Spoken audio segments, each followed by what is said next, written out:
마태복음 Q&A 제60회 11 1. 오실 그이가 당신이오니까. 마태복음 11장에 들어갔을 때 처음 만나게 되는 사람은 세례 요한입니다. 즉 감옥에 갇힌 세례 요한이 예수님께서 하신 일을 듣고 자기의 제자들을 예수님께 보내 오실 그이가 당신이오니까 우리가 다른 일을 기다리오리이까라고 예수님께 묻는 장면으로 마태복음 11장이 시작됩니다. 이렇게 마태복음 11장의 내용을 처음 대했을 때 최소한 세 가지의 의문을 품으셔야 합니다. 첫 번째 의문은 마태복음 11장이 이전의 마태복음 10장과 어떤 맥락 속에서 연결되는지에 관한 의문입니다. 마태복음 10장은 제자들을 세상으로 보내시는 예수님의 말씀을 기록하고 있었습니다. 그런데 마태복음 11장에서는 갑자기 세례 요한의 이야기가 등장합니다. 연결 구조가 아주 생뚱맞습니다. 이것이 우리가 품어야 하는 첫 번째 의문임과 동시에 우리가 해결해야 할 숙제입니다. 우리가 품어야 하는 두 번째 의문은 왜 세례 요한이 오실 그이가 당신이오니까 우리가 다른 일을 기다리오리까라는 질문했느냐는 것입니다. 세례 요한은 마태복음 3장에서 회개하라, 천국이 가까이 왔느니라라고 외치며 천국을 선포했던 사람입니다. 또 예수님께 세례를 베풀기도 했던 사람입니다. 요한복음에서는 세례받으러 오는 예수님을 보고 보라, 세상 죄를 지고 가는 하나님의 어린 양이로다라고 감격하기도 했던 사람입니다. 그런데 세례 요한은 오실 그이가 당신이오니까 우리가 다른 일을 기다리오리까라는 질문을 하고 있습니다. 이게 이해가 가느냐는 것입니다. 솔직히 이해가 가지 않습니다. 이것이 우리가 품어야 하는 두 번째 의문임과 동시에 우리가 해결해야 할 숙제입니다. 우리가 품어야 하는 세 번째 의문은 세례 요한이 왜 감옥에 갇혀있는 신세가 되었냐는 것입니다. 마태복음 3장 5절로 6절에 이때에 예루살렘과 온 유대와 요단강 사방에서 다 그에게 나아와 자기들의 죄를 자복하고 요단강에서 그에게 세례를 받더니라는 기록이 있었습니다. 이 기록으로 보아 세례 요한은 아주 유명한 사람이었습니다. 많은 사람들의 지지를 받는 실력자였습니다. 그런데 갑자기 감옥에 갇힌 신세가 되어 있는 것입니다. 이것이 우리가 품어야 하는 세 번째 의문임과 동시에 우리가 해결해야 할 숙제입니다. 그런데 세 번째 의문, 즉 세례 요한이 감옥에 갇힌 이유는 저절로 풀리게 되어 있습니다. 왜냐하면 마태복음 14장에 이와 관련된 내용이 기록되어 있기 때문입니다. 그래서 세 번째 의문은 마태복음 14장에서 해결하기로 하고 오늘은 첫 번째 의문과 두 번째 의문을 해결하는 데에 집중하도록 하겠습니다. 우선 첫 번째 의문, 즉 제자들을 세상 속으로 들여보내는 마태복음 10장의 내용과 세례 요한의 이야기가 어떤 맥락을 가지고 연결되는지 그 내용부터 다루어 보기로 하겠습니다. 그것을 위해서는 마태복음 10장에 기록된 내용이 어떤 내용이었는지 다시 한번 그 내용을 기억해 볼 필요가 있습니다. 마태복음 10장은 예수님께서 자신을 증거하기 위해 제자들에게 권능을 주시고 세상 속으로 보내실 때 하셨던 많은 말씀을 다루었습니다. 첫 번째 말씀은 하나님의 일은 하나님의 방식, 하나님의 원리로 해야 한다는 말씀이었습니다. 그 핵심이 되는 말씀이 너희가 거저 받았으니 거저 주라는 말씀이었습니다. 두 번째 말씀은 세상은 죄인의 세상이라는 말씀이었습니다. 이스라엘뿐만 아니라 로마도 나아가 온 세상도 죄인의 세상이라는 말씀이었습니다. 자신의 유익과 이익과 권리와 행복을 위해서라면 다른 사람을 괴롭히고 고발하고 죽이기까지 하는 세상이라는 말씀이었습니다. 부모 자식 관계, 형제 자매 관계도 아무런 의미를 갖지 못하는 무시무시한 세상이라는 말씀이었습니다. 세 번째 말씀은 세상이 죄인의 세상이 된 이유는 바로 죄 때문이라는 것을 알려주시는 말씀이었습니다. 죄가 사람을 사로잡고 조종하면서 그 사람은 물론 다른 사람들까지도 나아가 온 인류를 멸망으로 이끌려고 한다는 말씀이었습니다. 그 핵심이 되는 말씀이 몸은 죽여도 영혼은 능히 죽이지 못하는 자들을 두려워하지 말고 오직 몸과 영혼을 능히 지옥에 멸하실 수 있는 이를 두려워하라라는 말씀이었습니다. 네 번째 말씀은 하나님께서 예수님을 이 땅으로 보내신 목적, 예수님께서 육신을 입고 이 땅으로 오신 목적은 사람을 사로잡고 있는 죄를 멸하시기 위해서라는 말씀이었습니다. 그 핵심이 되는 말씀이 내가 세상에 화평을 주러 온 줄로 생각하지 말라. 화평이 아니요 검을 주러 왔노라라는 말씀이었습니다. 예수님은 사람을 사로잡고 있는 간교한 죄에게 검을 꽂고 사람을 죄로부터 구원하기 위해 오셨던 것입니다. 그리고 이어지는 내용이 마태복음 11장 세례 요한의 이야기입니다. 이 세례 요한의 이야기가 마태복음 10장과 어떤 맥락 속에서 연결되고 있는지를 살펴보기 위해 몇 가지 질문을 드려보겠습니다. 예수님은 마태복음 10장에서 이 세상은 죄인의 세상이라고 말씀하셨습니다. 그런데 정작 사람은 이 세상이 죄인의 세상이라는 것을 알까요? 모를까요?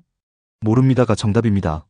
예수님은 이 세상이 죄인의 세상인 이유는 바로 죄가 모든 사람을 사로잡아 조종하기 때문이라고 말씀하셨습니다.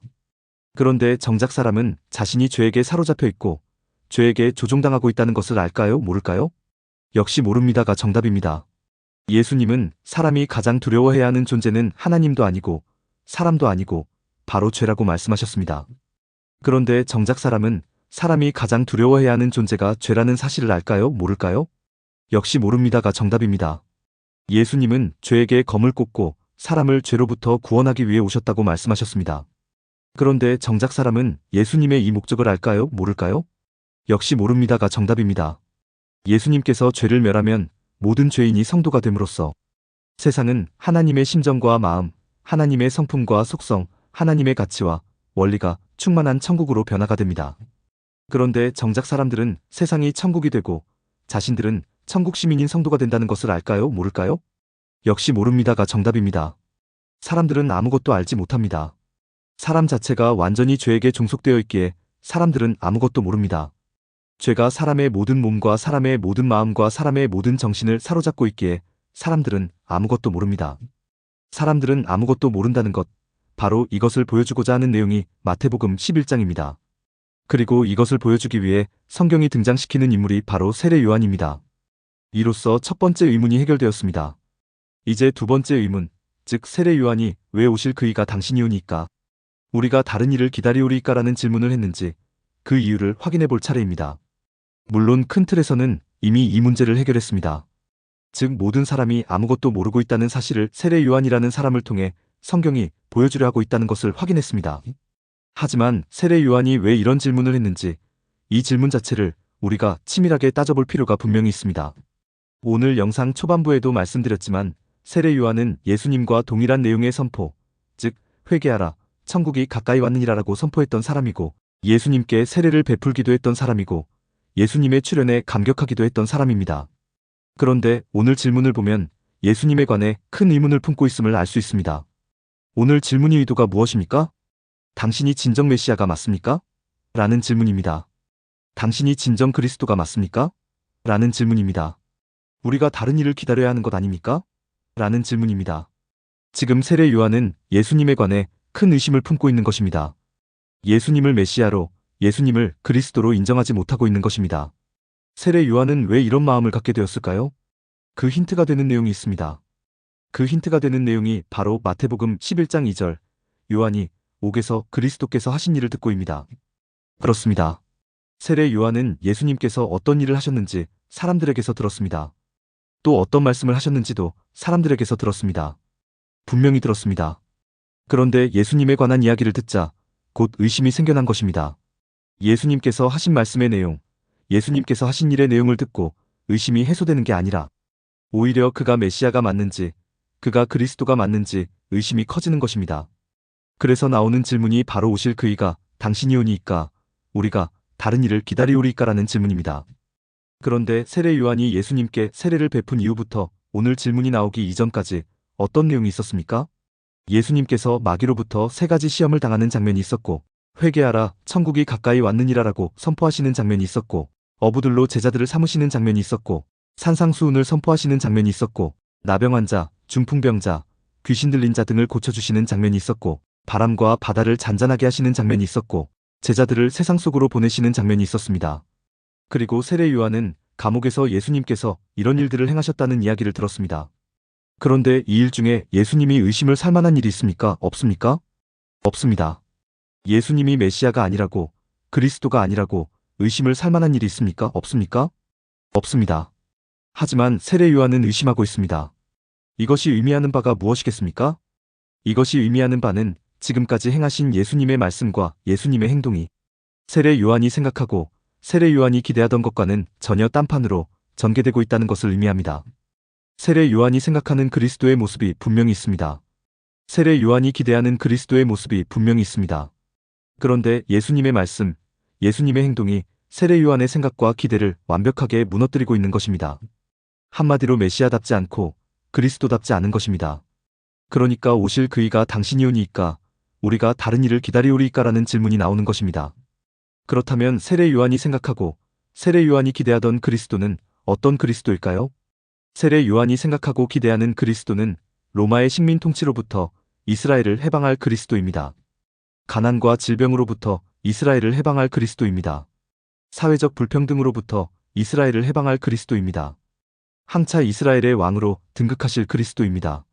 세례 요한이 생각하고 기대하는 그리스도는 바로 이런 그리스도입니다. 그런데 지금까지 살펴본 예수님의 말씀, 예수님의 행동에서 이와 관련된 말씀이나 행동들이 있었습니까? 없었습니까? 없었습니다. 그래서 의심을 품는 것입니다. 자기의 생각과 너무나 다르니까 예수님에 관해 의심을 품는 것입니다. 한마디로 당대 최고의 선지자라고 할 수 있는 세례 요한까지도 예수님이라는 존재에 대해 아무것도 이해하지 못하고 있다고 성경은 말하고 있는 것입니다. 세례 요한도 이러할진대 일반 백성들은 오죽하겠느냐고 성경은 말하고 있는 것입니다. 그렇습니다.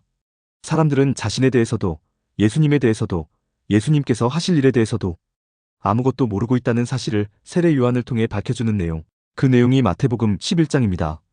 다의 영상에서는 오실 그이가 당신이오니이까 우리가 다른 일을 기다리오리이까라는 세례 요한의 질문에 대해 예수님께서 어떤 대답을 하시는지 살펴보는 시간을 갖도록 하겠습니다.